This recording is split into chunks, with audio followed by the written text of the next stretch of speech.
Olá, alunos, sejam bem-vindos a mais uma aula de teologia da FAESP e a matéria que vamos estudar a partir de agora é a doutrina de Deus, que faz parte do currículo do curso básico.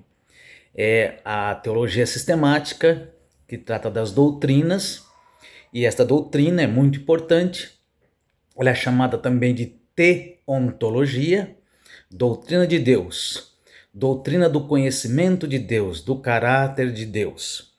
A teontologia procura estudar na Bíblia, na revelação de Deus, aquilo que se pode conhecer de Deus. É claro que nós não podemos conhecer a Deus plenamente, mas aquilo que ele permitiu ser revelado, ele permitiu que nós conheçamos, isso está encontrado na Bíblia Sagrada.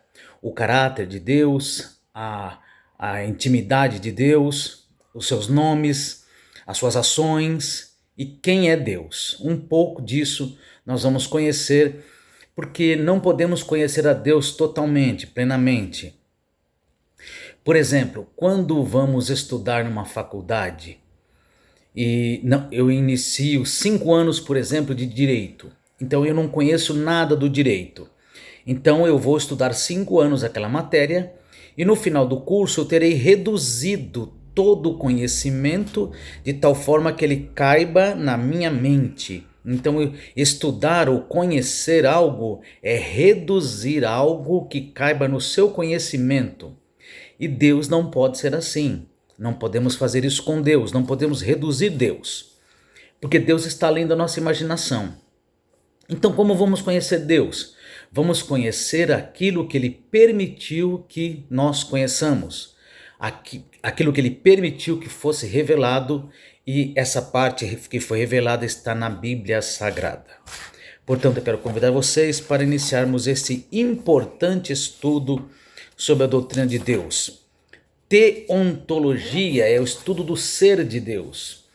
O nome Deus, no Antigo Testamento, era conhecido no vocábulo hebraico El, E-L.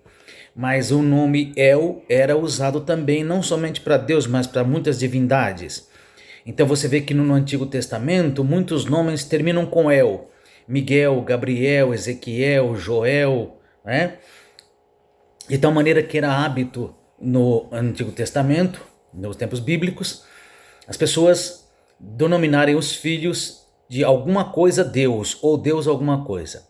Por exemplo, o nome Daniel, Deus é meu juiz, né? Daniel. Por exemplo, Miguel, quem é como Deus. Então era uma junção de dois nomes e sempre o nome El no frente, no nome El na frente ou atrás do nome, dizendo que era Deus alguma coisa, ou uma revelação de Deus, ou que Deus estava envolvido no caráter daquela pessoa que estava recebendo o nome.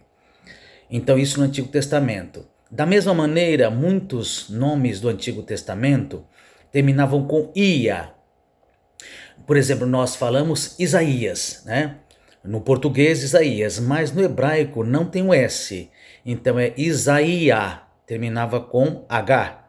Jeremias, Obadiah, né? Sofonia, Malaquia. O nome Malaquias, do profeta, vem da junção de duas palavras. Malaque, que é anjo, e Ia, Jeová. Então todos esses nomes do Antigo Testamento que terminavam na partícula Ia, faziam menção ao nome Jeová, era uma abreviação, que no hebraico era Iavé. Ia, I-A-H, quando terminava a frase, Iavé, Jeová alguma coisa, né? Então era assim que os antigos costumavam nominar as pessoas através do seu caráter e através de algum atributo de Deus, mencionando no nome daquela pessoa. Muito bem, então já a palavra teotologia ou teologia traz o prefixo teo, porque a palavra teo é do grego, né? Do grego theos, que significa Deus, né? Então, portanto, Teontologia é o estudo do ser de Deus, da personalidade de Deus, das características, dos atributos de Deus. Portanto, vamos dar início ao nosso estudo aqui. Vocês têm aí o livro, né? Podem acompanhar. Há uma introdução à teologia. Nós já falamos sobre o que é teontologia. E aí tem uma definição aqui de Deus. Então, não podemos definir Deus a não ser que tomemos por base aquilo que está revelado na Bíblia, né?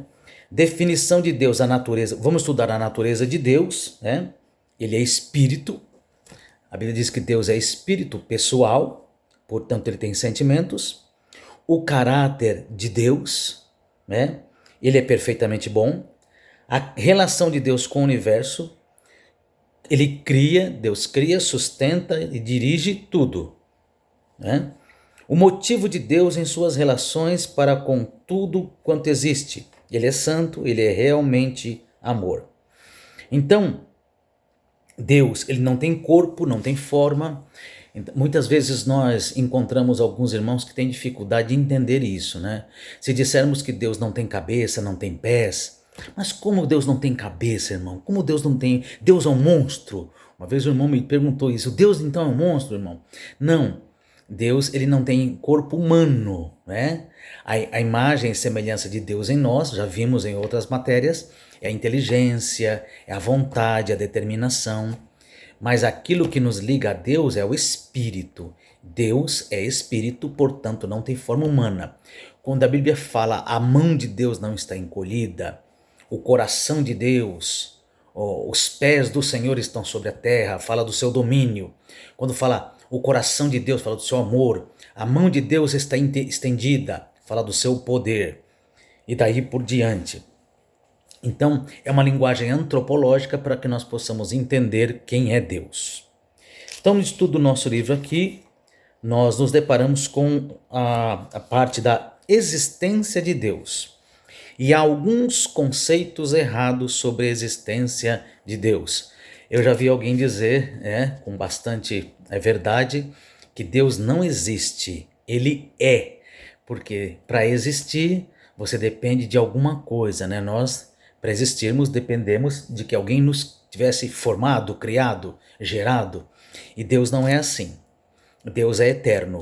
Os anjos não são eternos, o ser humano não é eterno, a criação não é eterna. Eterno é só Deus, porque eternidade é uma qualidade daquele que não tem início. Se ele não tem início, portanto, não tem fim, né? Então, mais alguns conceitos errados sobre Deus. O primeiro deles é o ateísmo, né? O ateísmo não crê na existência de Deus. O ateísmo crê que só se pode levar em conta aquilo que existe, que se toca, que é verdade, que pode se ver. E nós temos aí muitos ateus, né, famosos, né, como Karl Marx, Nietzsche, que são os maiores defensores, né?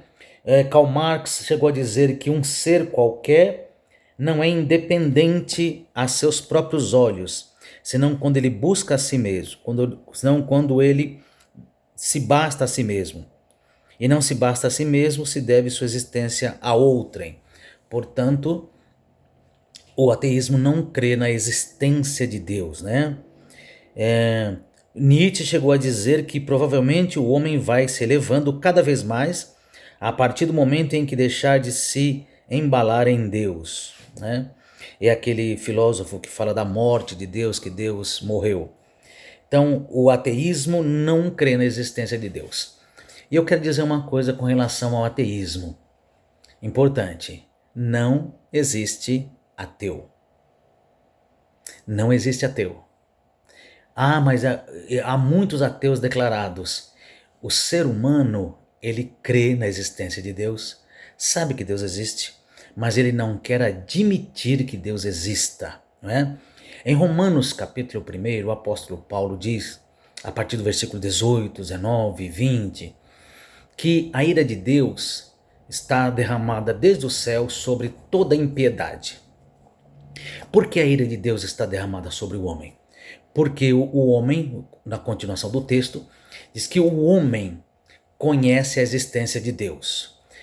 o apóstolo Paulo diz que todas as suas coisas invisíveis, desde os seus atributos, o seu poder, a sua divindade, o apóstolo diz que essas coisas se conhecem e claramente se veem através das coisas que estão criadas, para que o homem fique indesculpável. Portanto, o homem nunca vai poder dar desculpa de que não sabia da existência de Deus. Ele sabe, ele pode não admitir. Ele pode inclusive dizer que o Deus que as religiões pregam não é o Deus verdadeiro. Mas ele sabe que Deus existe. E porque ele sabe que Deus existe, ele se nega a admitir a existência de Deus, se nega a adorar a Deus, e na continuação do texto de Romanos 1, capítulo 1, verso 18 em diante, ele diz que então, como o homem não aceitou, não admitiu, não adorou a Deus, então Deus os entregou às suas paixões infames. Então, quando o homem sabe da existência de Deus, mas ele não quer admitir, então ele cria para si ídolos. A idolatria em primeiro lugar, a idolatria é o homem adorar a si mesmo, ele colocar-se a si mesmo no lugar de Deus. Ele não admite a existência de Deus, ele encontra deuses ou divindades ou formas para adorar. E a maior de todas as idolatrias é quando o homem idolatra a si mesmo no lugar de Deus. Então, o apóstolo Paulo diz que através da criação, o homem sabe da existência de Deus. Quando o homem vê a criação, a perfeição da natureza, do corpo humano, do universo, de todas as coisas criadas, ele vê ali a existência de Deus, mas ele se nega a reconhecer. Como ele se nega a reconhecer, o seu coração se exalta e ele coloca no lugar de Deus a si mesmo ou ídolos para substituir a Deus. Toda idolatria começa com o homem adorando a si próprio, ele rejeita adorar a Deus, então ele cultua a si mesmo ou a outros ídolos, aves, répteis, quadrúpedes, qualquer coisa que ele coloca no lugar de Deus como adoração. Mas na verdade, ateu de verdade não existe, porque o apóstolo Paulo diz que todo homem conhece a Deus. Quando ele tem formas de conhecer a Deus. A revelação de Deus se dá através da criação, em primeiro lugar, lá em Romanos. No mesmo texto, diz que a criação se dá através da consciência, né? Que Deus fala ao coração do homem, Deus fala ao espírito humano da existência de Deus, e também a revelação escrita, que é a Bíblia Sagrada, a lei para os judeus e a Bíblia, e a revelação última, que foi a revelação em Cristo Jesus. Então a revelação natural, a revelação da lei, a revelação especial em Cristo Jesus, a revelação da consciência, essas 4 formas que Deus usa para se revelar. Existem outras formas, mas essas são as principais formas que Deus usa para se revelar ao homem. Portanto, o ateísmo. O outro argumento que é errado, sobre Deus é o politeísmo. É aquele que crê que existem várias divindades, não existe só um Deus, existem vários deuses, Então cada religião tem um Deus e é válido que cada religião adore a seu Deus. No politeísmo, na Índia, no hinduísmo, acredita-se que lá haja mais de 13 milhões de deuses. É muito Deus, 13 milhões de deuses. Então cada um tem o seu Deus. Todos cremos em um Deus. Porém, Paulo, em Romanos 1 também, ele diz que mudaram a glória do Deus incorruptível em semelhança de imagens de homem corruptível, de aves, de quadrúpedes e de répteis. Então é o paganismo, que é politeísta, ligado à adoração de deuses. No início da humanidade, Deus já existia o politeísmo. O homem sempre foi um ser politeísta, Veja que o pai de Abraão fabricava deuses, ídolos. Então o homem sempre teve esse desejo de encontrar um Deus. Veja, eu quero dizer aqui, por exemplo, quando Deus criou o homem, ele soprou no homem o fôlego de vida, que é o espírito. Portanto, o homem tem dentro de si um espírito que foi Deus quem deu. É uma partícula, um pequeno pedaço do grande Deus, da matriz de onde veio o espírito humano. Então, quando o homem nasce, o homem já nasce um adorador, por natureza, por nascimento. Porque a partícula que existe dentro do homem tem desejo de encontrar a matriz de toda a criação, de todos os espíritos humanos. Então, quando ele não encontra, ou quando ele rejeita a adoração a Deus, ele encontra então ídolos para substituir e colocar no lugar de Deus. Então, veja, por isso é que os homens do Antigo Testamento, por exemplo, Jacó, quando ele dormiu no vale, né, no val ali, ele viu uma escada, uma coluna, em que anjos subiam e desciam. E ele pensou, aqui é a casa de Deus, é aqui onde Deus mora. Chamou aquele lugar de Betel. Então o homem do Antigo Testamento, o homem da Antiguidade, imaginava que Deus morava no lugar, que ele dormia, passava a noite ali. E o homem também tinha necessidade de ter esse Deus nas mãos, segurá-lo, ter, né, consigo mesmo. Por isso que no episódio de Jacó, quando ele foge e leva os ídolos do seu pai, do seu sogro, desculpe, seu sogro persegue para recuperar os seus ídolos, porque eles acreditavam muito que Deus podia se pegar. Da mesma forma, Moisés pediu a Deus para vê-lo, porque todos os outros deuses eram representados por formas, mas Deus Jeová nunca foi visto. Então Moisés, para ter mais firmeza, mais confiança, ele precisava de ter a representação de Deus, de vê-lo fisicamente. E Deus não pode ser isso. Então a forma que Deus encontrou para satisfazer o desejo do seu servo Moisés foi de se manifestar atrás da rocha, né? Da fenda da rocha, e ele assumiu uma forma humana ali, e Moisés viu-o pelas costas. Então Moisés ficou satisfeito. Isso aí foi uma forma de Deus se manifestar em forma humana, né? Deus toma formas humanas. Quando apareceu Abraão, quando apareceu a vários personagens bíblicos. Mas Deus não tem forma humana. E aquilo foi uma epifania, né? Uma aparição de Deus. Deus tomou forma humana para satisfazer a Moisés. Há outro pensamento errado sobre Deus também, é o panteísmo.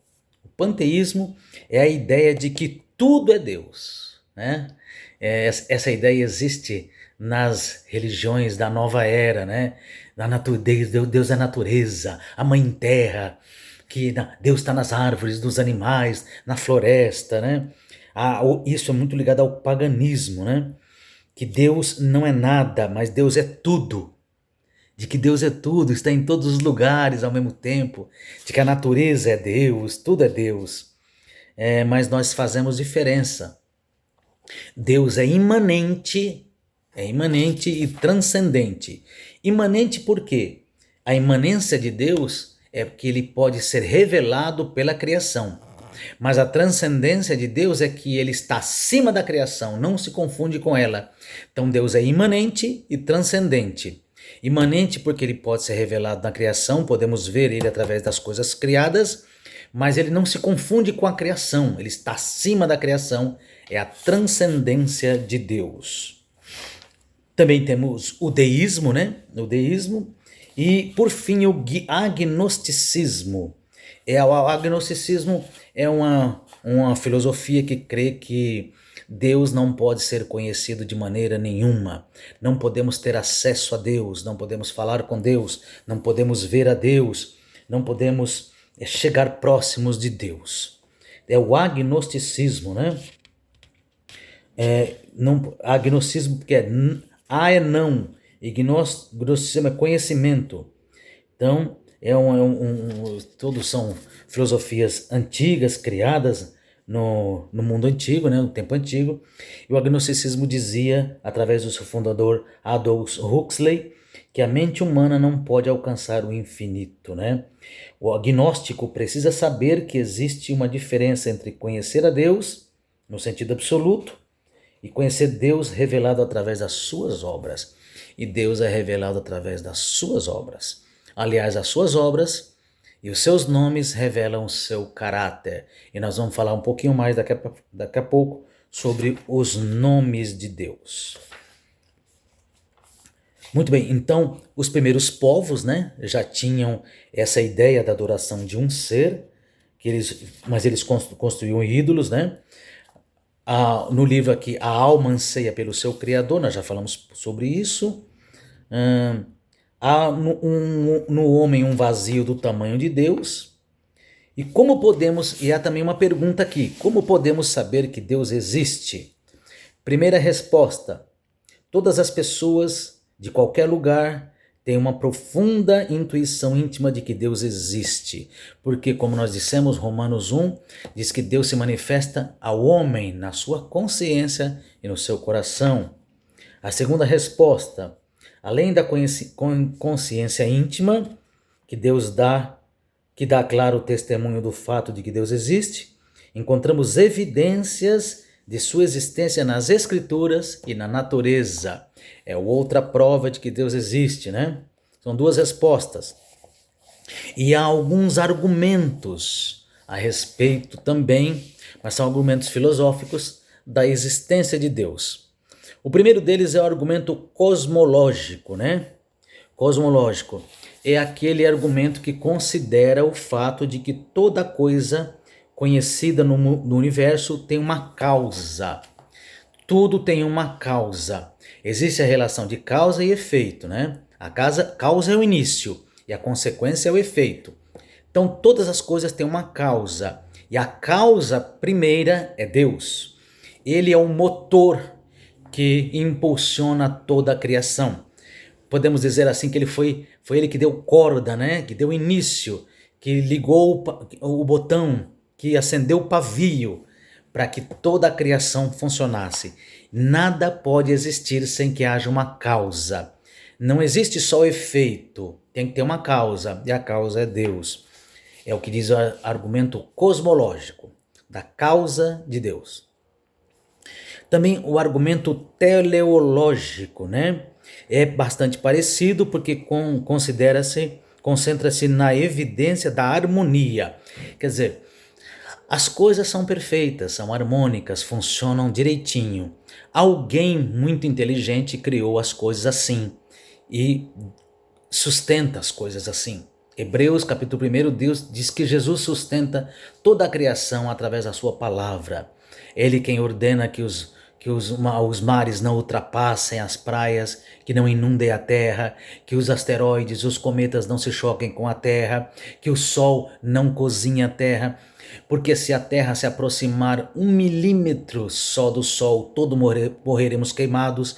Se a terra se afastar do sol, morreremos congelados. Então tudo é perfeito, a criação é perfeita.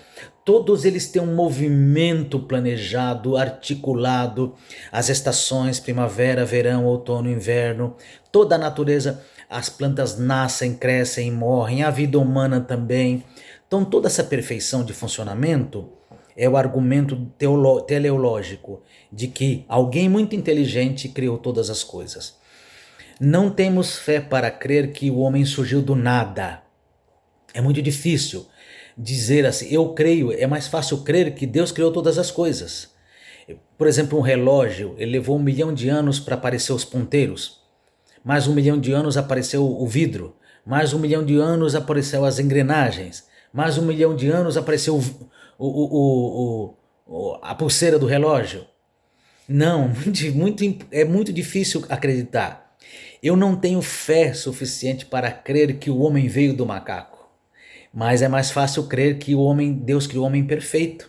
Eu não tenho fé para crer que todas as coisas vieram do nada, mas é mais fácil crer que alguém muito inteligente planejou e executou tudo. Também o argumento ontológico, né?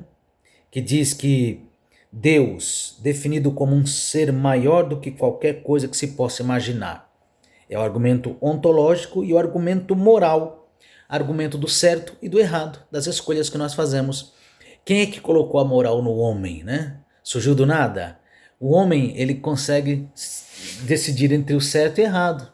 Então esse argumento mostra que quem criou a moral foi Deus. E aí nós temos uma reflexão, né, no final do primeiro capítulo, e já começamos a falar sobre os nomes de Deus. Eu tinha falado para vocês no começo do capítulo que muitas vezes muitos homens colocavam um nome nas pessoas com o final El ou final Iá, que é Iavé. Então aqui há alguns nomes encontrados na Bíblia. Vejam aqui na página 35 que há um tetragrama aqui, YHWH.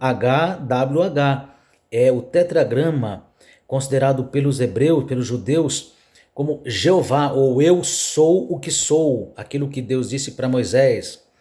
Ia é a forma abreviada de Yahvé. El é o prefixo que se refere a Deus ou qualquer outro Deus. Elohim, que é plural. Quando no Antigo Testamento, lá no início no Gênesis, Moisés escreveu: no princípio criou Deus os céus e a terra, ele disse Elohim Bereshit, que é no princípio, Bará, verbo criar, Elohim. Bereshit, Bará, Elohim. No princípio criou Deus. Mas Moisés usou ali Elohim e não El. El é Deus, mas ele usou Elohim, porque Elohim é plural, porque Moisés já sabia que a Trindade havia criado todas as coisas, mas ele não tinha ainda uma palavra para expressar Trindade. A palavra Trindade é uma palavra nova, que foi criada depois. Então, a tradução correta, a versão correta do Gênesis 1:1 seria: no princípio, o Deus que é Pai, Filho e Espírito Santo. No princípio, o Deus que é trino, o Deus que é uma trindade, criou os céus e a terra. O Deus que é trino criou os céus e a terra. Então, por isso ele usou a palavra Elohim, que é plural. E várias palavras nós temos aqui: Elá, Adonai, Theos, temos também Kyrios, muitas palavras aqui para definir Deus. E depois temos aqui Yahvé Tzidkenu, Yahvé Nissi, Yahvé Rafá, Yahvé Shalom, Yahvé Raá, Yahvé Shamá. Todas elas, o Senhor é alguma coisa, porque era assim que os judeus definiam o caráter de Deus, né? Então eles colocavam uma qualidade ligada ao nome de Deus. Então, portanto, assim era conhecido a Deus. O nome Adonai é do meu Senhor. Já é também uma influência aramaica, né? Então aqui nós encerramos basicamente o primeiro capítulo deste livro, que trata sobre a introdução ao estudo de Deus. No segundo capítulo, nós vamos estudar os atributos de Deus, porque os atributos dividem-se em morais e espirituais, e atributos comunicáveis e não comunicáveis. O que são atributos comunicáveis? São aqueles que Deus tem, mas que ele também, o homem também tem. Comunicável quer dizer transfere ao homem. Então, quando cria o homem, Deus dá os atributos os mesmos que ele tem ao homem. Atributos comunicáveis e atributos incomunicáveis. Vamos estudar esses atributos, é muito interessante, né? Esse estudo que nós estamos fazendo sobre a doutrina de Deus. No terceiro capítulo, vamos estudar sobre os comunicáveis e os incomunicáveis, né? Foi o que eu citei. E aí nós vamos, no final, no quarto capítulo, vamos encerrar aí o estudo, né? Sobre Deus, sobre a doutrina de Deus, estudando no quarto capítulo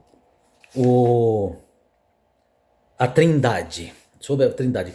A Trindade no Antigo, no Novo Testamento, a Trindade de Deus, e a Trindade em toda a Bíblia. E vamos definir aqui como é que é o conceito de Trindade, Pai, Filho e Espírito Santo.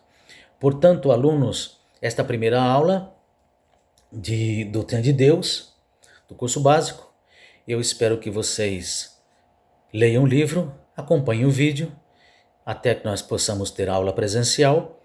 E então, qualquer dúvidas que vocês tiverem, vocês podem me enviar no grupo que nós temos dos alunos do curso básico.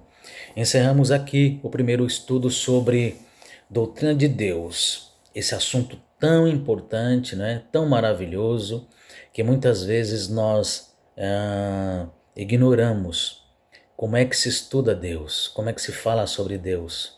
Eu posso conhecer a Deus? Que argumentos, que provas eu tenho da existência de Deus? Então nós vamos estudar. Qualquer pergunta que vocês tiverem, eu estou à disposição. Deus abençoe a vocês.